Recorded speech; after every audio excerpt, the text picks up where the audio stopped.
va parler de Gaza. Du coup, le cessez-le-feu. Pourquoi ça peut paraître une très bonne nouvelle et en même temps on se fout de notre gueule. On va en parler. Un cessez-le-feu à Gaza et après. Des scènes de liesse sur un champ de ruines. Ce sont les images qui nous parviennent de Gaza ce mercredi 15 janvier 2025 au soir après l'annonce d'un accord de cessez-le-feu entre le Hamas et Israël. La trêve pas encore officiellement actée. Le Qatar, pays médiateur, précise que l'accord n'est pas encore bouclé et qu'il entrera en vigueur le dimanche 19 janvier avec une première phase de 42 jours qui comprend un cessez-le-feu ainsi que le retrait des forces israéliennes vers l'est, loin des zones peuplées, et la libération de tous les prisonniers israéliens. En gros, pour l'instant, le cessez-le-feu a été négocié, mais il n'est pas entré en vigueur. Il rentre que dimanche, là, dans 2 jours, il rentre en vigueur. Pour une durée déjà de 42 jours. Maintenant, il reste une étape importante. Le Premier ministre israélien Netanyahou dit dans un communiqué glacial que l'accord ne sera publié qu'après la finalisation des derniers détails. Il doit notamment être validé ce jeudi par les dirigeants israéliens. La frange la plus radicale des fascistes sionistes s'y oppose déjà. L'accord qui sera présenté au gouvernement est un accord mauvais et dangereux pour la sécurité de l'État d'Israël, a déclaré Bezalel Smotrich, ministre d'extrême droite. Les ministres de son parti voteront contre l'accord. Cette tendance espérait l'anéantissement total de la population de Gaza et la colonisation de son territoire. D'ailleurs, ils avaient déjà commencé à faire des pubs, les agences immobilières et de construction, etc., pour vendre des appartements à Gaza aux Israéliens. Et ça, c'était genre un mois ou deux après le début de la guerre, quoi. Le ministère des Affaires étrangères français, qui était en dessous de tout depuis octobre 2023, salue la conclusion d'un accord de cessez-le-feu et de libération des otages à Gaza. De son côté, l'ancien ministre de la Défense, Yoav Gallant, visé par un mandat d'arrêt international pour crimes contre l'humanité, a remercié l'administration américaine sortante et le nouveau président américain Donald Trump d'avoir fait pression sur toutes les parties. En effet, Donald Trump a promis à plusieurs reprises de l'enfer au Moyen-Orient si les otages ne sont pas libérés d'ici son investiture, ce qui explique en partie la conclusion de ce cessez-le-feu. C'est quand même un drôle de calendrier que ça arrive maintenant, à la veille de son investiture. Israël continue de tuer. Pour l'instant, rien n'est encore acté et le sang continue de couler. Alors que l'on se réjouit à Gaza, Israël continue de bombarder la zone. Ce mercredi soir, la défense civile de la bande de Gaza a annoncé la mort de 20 personnes dans des frappes israéliennes survenues après l'annonce de la trêve. L'aviation coloniale a mené 3 frappes distinctes. Avant ce massacre, au moins 27 Palestiniens avaient déjà été tués dans la journée de mercredi par des bombardements.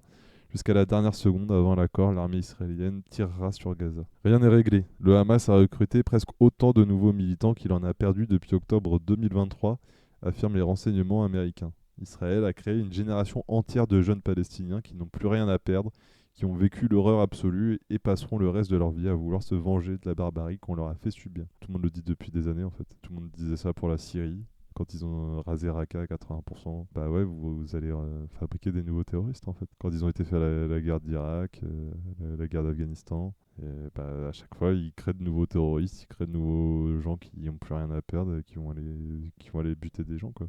Et là, à Gaza, ça va être un délire.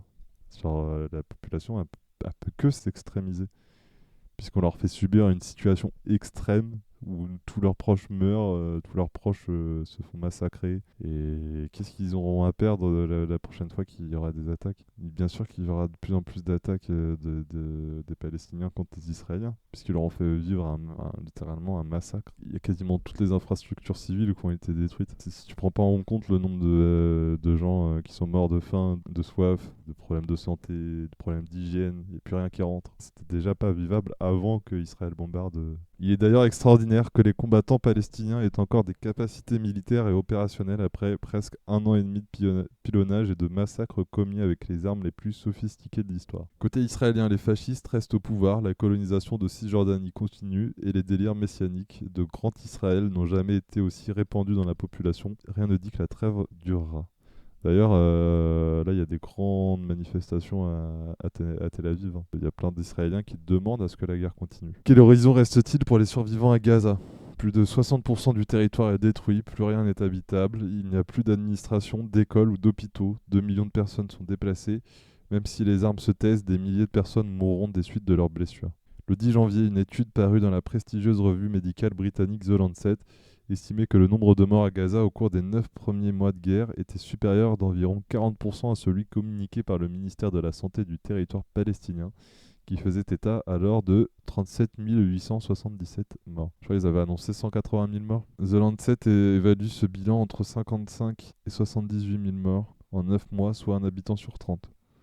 En France, cela correspondrait à 2,3 millions de morts, dont... Ouais, mais ça veut pas dire grand-chose. Dont 1,5 million de femmes et d'enfants. Il faut y ajouter au moins 130 000 blessés et amputés, soit un habitant sur 15. Oui, c'est ça, c'était 180 000 en comptant les blessés aussi. Et les amputés. Ouais, mais quand il compare à l'échelle de la France, ça veut pas dire grand-chose. Bretaillot, il avait fait ça aussi pour les victimes israéliennes. C'est pas très parlant, quoi.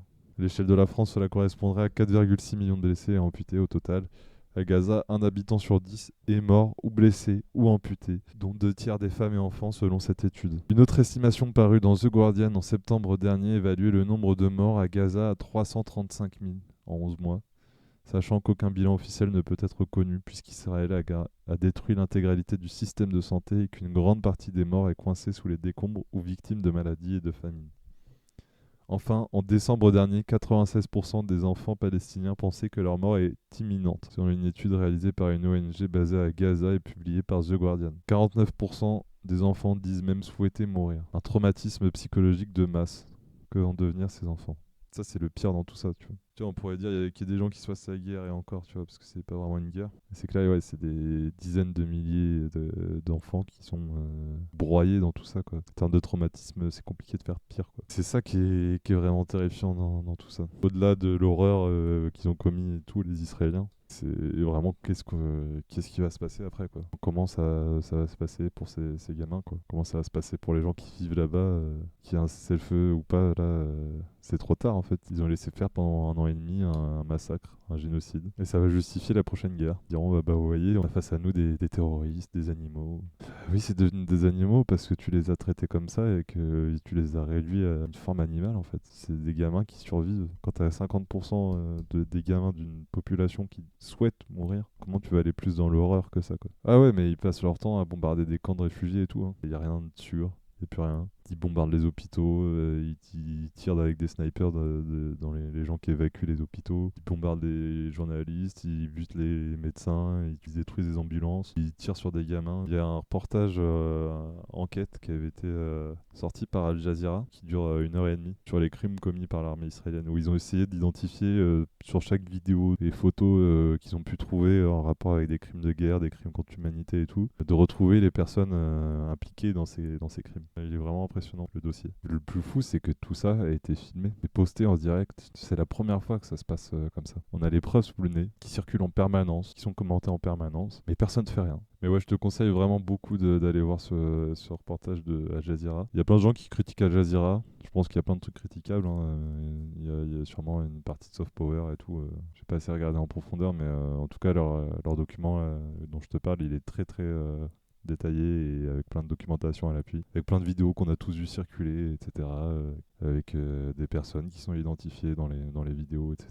Il y a un vrai travail journalistique derrière et qui permet de mieux comprendre de ce que vivent les Palestiniens. Le ministère de la Santé de la bande de Gaza a annoncé qu'au moins 88 personnes avaient été tuées dans le territoire palestinien au cours des dernières 24 heures. L'armée israélienne ne s'en cache pas et elle annonce avoir frappé 50 cibles dans la bande de Gaza au cours de la journée. Dans ces bombardements meurtriers, 2 journalistes ont été tués. Ahmed Al-Shia, tué par Israël quelques minutes avant l'annonce du cessez-le-feu le 15 janvier, et Ahmed Abou Al-Rous, qui venait de poster une vidéo où il se réjouissait d'une trêve prochaine qui venait d'être annoncée. Plus de 160 journalistes ont été tués à Gaza en 15 mois, ce qui en fait l'endroit le plus dangereux du monde pour la presse et le conflit le plus meurtrier pour les journalistes depuis des décennies. Tu as beau avoir un gilet de presse, ta carte de presse, ton casque avec écrit presse, être dans des endroits sûrs, je sais pas quoi, tu peux te faire tuer. Il n'y a aucun endroit sûr à Gaza, il n'y a rien qui est mis en place pour protéger les gens. C'est un génocide, c'est un ghetto, comme le ghetto de Varsovie avec des gens qui bombardent en permanence. On n'a jamais vu ça en fait. Pour ça, tous les gens qui disent ouais mais vous vous indignez pour Gaza mais vous parlez jamais du Congo, du Soudan, je sais pas quoi. Mais gros, on est capable de dire qu'il y a 6 millions de morts en RDC, tu vois, depuis 15 ans. On est capable de dire que bah oui, c'est un problème et que oui, ça serait bien qu'il y ait quelqu'un qui permette de résoudre ça. Mais la première chose qu'il faudrait faire pour permettre de résoudre ça, c'est que nous, on arrête de faire de la merde dans les pays d'Afrique. La situation à Gaza, c'est une situation très particulière parce que c'est littéralement nous qui vendons toutes les armes, nous les Occidentaux. Que c'est une des formes de colonialisme les plus brutales qui a jamais été inventée par les Occidentaux Israël. Que là, il y a un génocide qui a été mis en place par des gens qui ont considère dans notre camp. Et que oui, c'est normal qu'on s'inquiète et qu'on se pose des questions et qu'on essaie d'agir pour ça. Et ça veut pas dire qu'on s'en fout des Ouïghours ou des Birmans ou je sais pas quoi. C'est qu'il y a un vrai délire à Gaza où c'est l'Europe et les États-Unis qui orchestrent ça, qui ont mis ça en place, qui ont créé les conditions possibles à ça et qui aujourd'hui a dépassé des limites qu'on n'avait jamais vues en fait. Je veux dire, même les alliés pas bombardé l'Allemagne de la telle manière. Sauf que là, il y a une dimension raciste et une dimension colonialiste extrême quand même avec Gaza. En prenant le contexte de la Nakba, etc., ça aggrave encore plus le cas. Et que si tu reviens vraiment dans le passé et comment on en est arrivé à cette situation, c'est à cause des Français et des Anglais. Donc oui, on a une grande part de responsabilité là-dedans. Oui, on est censé se mettre au service d'une résolution définitive du conflit. Les fascistes sionistes font barrage au cessez-le-feu. Ce jeudi, des manifestations anti-cessez-le-feu ont eu lieu en Israël. Des centaines de manifestants d'extrême droite ont dénoncé l'accord entre Israël et le Hamas et ont marché vers le bureau du Premier ministre à Jérusalem. N'oublions pas que ces tendances politiques n'ont jamais reculé devant le terrorisme pour empêcher toute possibilité de paix. Ce sont ces mêmes réseaux fascistes qui avaient assassiné le Premier ministre israélien Yitzhak Rabin en 1995 alors qu'un accord allait être conclu avec l'autorité palestinienne. Mais ils ont une extrême droite violente en Israël. Des ministres veulent poursuivre le génocide. Le gouvernement israélien doit se réunir demain pour voter l'accord, donc aujourd'hui, pour voter l'accord de cessez-le-feu et le ministre de la Sécurité nationale israélien, le fasciste Itamar Ben-Gvir, a déjà déclaré qu'il démissionnerait du gouvernement si celui-ci validait la trêve, qu'il juge irresponsable. Ben-Gvir, donc c'est le gros là qui ressemble un peu à Meir Habib, qui rêve d'un grand Israël ethnique et religieux et qui a armé les colons pour commettre des assassinats de Palestiniens en Cisjordanie, a déclaré lors d'une conférence de presse qu'il fallait arrêter complètement l'aide humanitaire à destination de Gaza afin d'obtenir la libération des otages. Mais ils ont dit qu'ils allaient les libérer là. Un autre ministre d'extrême droite, Bezalel Smotrich, a déclaré mercredi que l'accord qui sera présenté au gouvernement est un accord mauvais et dangereux pour la sécurité de l'État d'Israël et que son parti votera contre. Une tendance de fond dans la société israélienne désire poursuivre l'opération génocidaire et refuse toute possibilité de paix. Alors, on n'est pas très étonné, hein. C'est pas d'aujourd'hui qu'il y a des fanatiques de la guerre. Ça fait depuis la création d'Israël. Le double jeu de Netanyahou. Le bureau de Benjamin Netanyahou a passé sa journée à prétendre que le Hamas serait revenu sur certains points de l'accord de cessez-le-feu et serait en train de créer une crise de dernière minute dans la finalisation de l'accord de libération des otages. Un mensonge visant à compromettre le processus. En réalité, l'accord de cessez-le-feu discuté actuellement est identique à celui proposé il y a plusieurs mois par le Hamas, un accord qui avait été refusé par Israël. Parce que depuis le début, ils nous disent oui, le Hamas ne veut pas libérer les otages, c'est de leur faute. C'est pas la première fois que le Hamas propose une trêve, propose un cessez-le-feu, une fin des conflits, en échange de la libération des otages, mais en échange de la libération des prisonniers palestiniens, en échange de réparation, en échange de considération et de discussion politique sur la situation. L'accord prévoit 3 phases. La première, à partir de dimanche et pour une durée de 6 semaines, avec l'arrêt des combats. Puis une phase 2, avec la libération des otages restants et le retrait complet des forces israéliennes de la bande de Gaza. Enfin, une 3e phase qui permettrait de démarrer la reconstruction. Eli Barnavi, ancien ambassadeur d'Israël à Paris, n'y croit pas. Pour lui, l'effet Trump a été déterminant et a poussé Netanyahou à concéder un accord, mais le diplomate pense qu'il joue double jeu. Ce qu'il vend à sa base et à ses partenaires d'extrême droite au sein de la coalition, c'est que la guerre va recommencer, aussi dévastatrice qu'avant, entre les deux phases, et qu'il n'y aura jamais de deuxième phase du cessez-le-feu. C'est ce qu'il donne à entendre entre les lignes. C'est un effort désespéré de montrer à l'opinion qu'il garde la maîtrise des événements. Pour l'heure, en dépit des annonces, le massacre continue. Cela pourrait n'être qu'une pause très temporaire avant une reprise des offensives sous la pression des fascistes messianiques qui gouvernent Israël et qui ne cachent pas depuis octobre 2023 leur volonté de coloniser Gaza. Malgré toutes ces incertitudes, puisse l'arrêt des armes permettre aux survivants de reprendre des forces, de compter leurs morts et de panser leurs plaies. Donc en gros, si j'ai bien compris ce que voudrait réellement Netanyahou, ce serait rentrer dans la première phase de l'accord de cessez-le-feu à partir de dimanche, donc avec un arrêt des combats, et trahir cette parole pour ne pas arriver à la deuxième phase qui permettrait la libération des otages. Il veut que la guerre recommence, aussi dévastatrice qu'avant, entre les deux phases. Et il n'y aura jamais de deuxième phase. Ça, c'est quand même l'ambassadeur d'Israël à Paris. En termes de sources, d'ailleurs, il est auditionné là en ce moment par le Parlement. En tout cas, Gaza, comme ils disent à la fin, c'est bien si ça s'arrête. En tout cas, si le conflit s'arrête un minimum de temps, ça permettra aux gens de souffler au moins. On ne pourra pas se plaindre que même si une journée, il y a des gens qui ne sont pas tués, c'est rien. Donc il faut prendre ce qu'il y a, mais il faut avoir conscience que cette trêve, ce cessez-le-feu ne veut pas dire fin du conflit, ne veut pas dire que tout va être solutionné, que la situation va changer réellement, que une situation stable va pouvoir découler de cette annonce. Il faut vraiment avoir l'œil ouvert, vigilant là-dessus.